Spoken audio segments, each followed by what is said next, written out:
দেখ আজকে এক সপ্তাহ ধরে কোনো কাজ নাই, ঘরে চাল ডাল তেল কিছুই নাই, কেমনে চলবো? আমি তো এটাই ভাবতাছি, 2 দিন পরে ঈদ, কেমনে চলবো, খুব টেনশনে আছি। একটা যদি কাজ পাইতাম কত উপকার হইতো। ইনশাআল্লাহ আল্লাহ একটা ব্যবস্থা করবে। আসসালামু আলাইকুম মাত্র সাহেব। ওয়ালাইকুম আসসালাম। ইয়ো, তোমরা মন খারাপ কি আরে?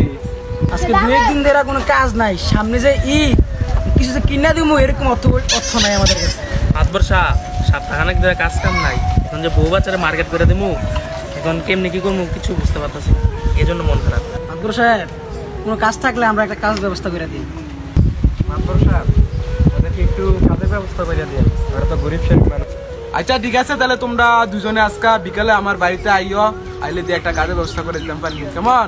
লাইয়া হয়ে কিন্তু। হ্যাঁ, আসসালামু আলাইকুম মাতবর সাহেব। ওয়ালাইকুম আসসালাম। আচ্ছা ঠিক আছে, তাহলে এই কথা রইলো, তোরা বিকালে আয়া পড়িস, কেমন?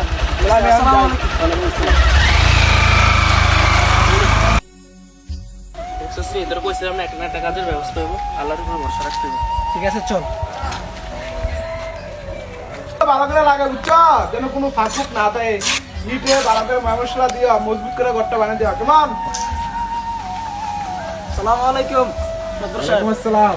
মাতবর শাহ, আপনারা একটা কাজের ব্যবস্থা করে দেবেন বলছিলেন। আচ্ছা তোমরা আসছো, আচ্ছা ঠিক আছে দাঁড়াও। আচ্ছা বুড়ান, ওই যে ইটার কর্নার আর সিমেন্ট গুলো আছে না, তারা বুঝাই দাও, তারা যেন বালুর গুলো আর ইটগুলো নিয়ে আয়। হ্যাঁ আচ্ছা ঠিক আছে মহাজন। আচ্ছা ঠিক আছে, তোদেরকে যে কাজটা দিলো এই কাজটা ভালো করে করিস, এটা কিন্তু মহাজনের কাজ। এই ইটের কর্নারগুলো তোর মাতবারের বাসার সামনে নিয়ে পুষে দিস, ওকে? ঠিক আছে। আচ্ছা ঠিক আছে, আমি গেলাম, তোরা কাজটা সুন্দর করে করিস। ঠিক আছে, সমস্যা নেই। আচ্ছা চল কাজটা শুরু করে দিই।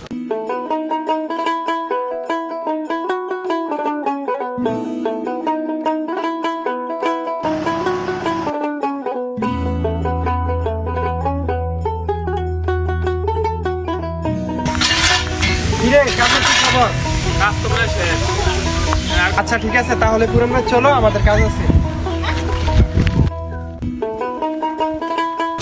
এই বালুগুলা ইটের কোনার পাশে দিয়ে ছিল, ওইগুলোর সাথে সুন্দর করে রেখে দিও, ঠিক আছে? ঠিক আছে।